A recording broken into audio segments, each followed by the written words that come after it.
That's when I saw the photos. Hundreds of them. Faces frozen in fear, and every single one of them belonged to someone I knew.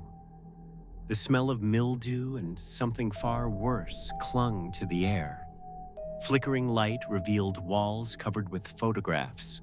The student's own face stared back from the center, lips parted mid-smile, eyes hollow in grainy black and white. A whisper lingered in the shadows of that suffocating basement, though no lips had moved. He's been watching all of you. Days earlier, before the basement, the world had looked deceptively normal. The student had walked across campus at night, the echo of footsteps trailing them like an unseen pursuer. Lamps buzzed and flickered, shadows shifting unnaturally against brick walls. They were quiet, solitary, and easy to overlook. Not out of choice, but circumstance. Students brushed past them as if they were invisible. Professors forgot their name. Even the librarian, who sat just feet away from them each evening, barely acknowledged their existence. Loneliness became their daily companion, a silence so deep that sometimes it hummed in their ears. Yet in that silence was persistence.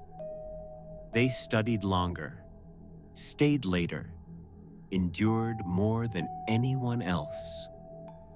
And because of that, they noticed things others didn't. Like the neighbor, the man with the warm smile and soft voice who always seemed to appear at the right time. He offered rides when it rained, waved from across the street, and once left soup on the doorstep when the student was sick. A kind neighbor, almost too kind. And yet, every time the student turned away, they felt the weight of his eyes lingering too long. The student's life had always been marked by absence. Their father, gone before they turned 10, disappeared on a stormy night with no explanation. Their mother, lost to illness, leaving behind a hollow house and faded photographs. Whispers of tragedy followed them through every classroom. Poor kid. Strange things always happen around them. Don't sit too close.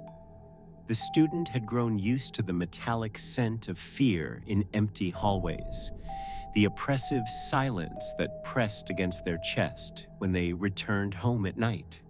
Even their dreams were filled with doors half open, shadows leaning too close, and voices calling their name from places they could not see. But unlike others who broke under tragedy, the student endured. Their silence became armor, their consistency a shield. And though they were often overlooked, they noticed everything. The subtle shifts in a room's temperature, the way laughter sometimes carried the sharp edge of cruelty, and the way their neighbors' curtains never fully closed at night. Behind those curtains, faint shapes moved, long after the street was quiet. At first, the neighbor seemed harmless, even helpful. He waved each morning, carried groceries with practiced ease, and asked polite questions.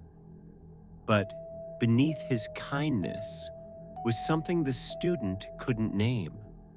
It began with glances. The neighbor's eyes lingered too long. Then came the coincidences.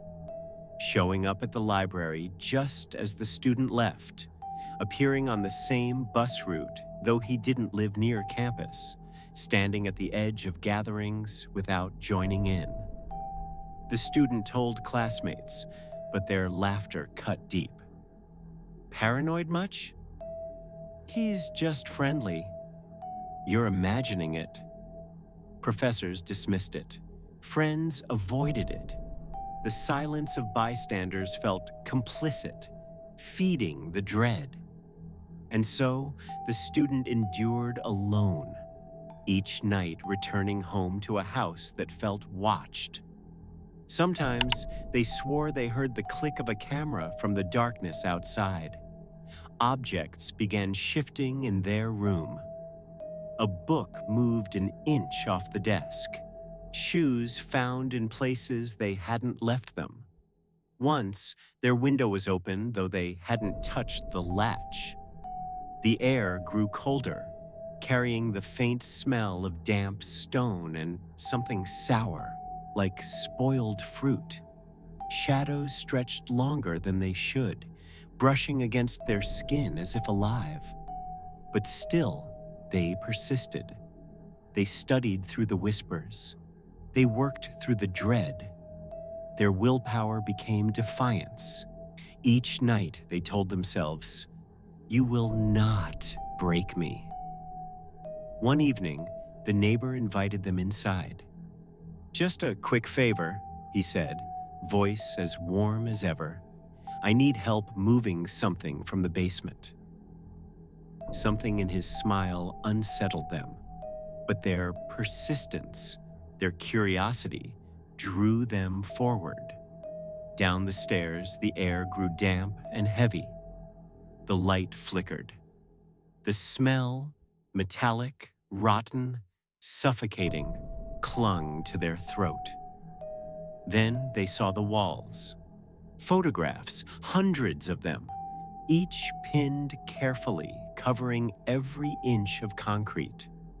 Faces of classmates, professors, strangers from town, some smiling, some crying, some asleep, all unaware they were being watched.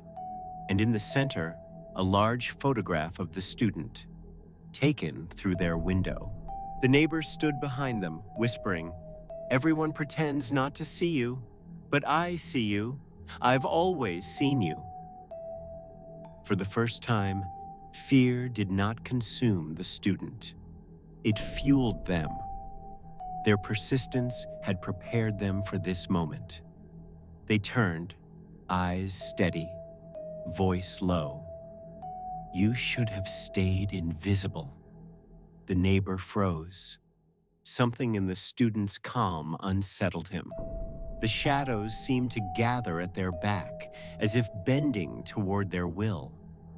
The student escaped the basement that night, slipping through the neighbor's grasp with a strength he had not expected. The police were called. At first, they doubted, until the photographs were revealed. Hundreds of victims, decades of faces, some missing persons whose cases had long gone cold. And at the center of it all, the neighbor. But what unsettled the police most was not the photos. It was what they found hidden in a locked drawer. Dozens of journals, each filled with names, dates, and chilling notes about movements, habits, and whispers. And among the final pages, one entry stood out. "The student knows they won't break. They see me the way I see them. And for the first time, I am afraid." In the end, the neighbor was taken away. But the photographs remained.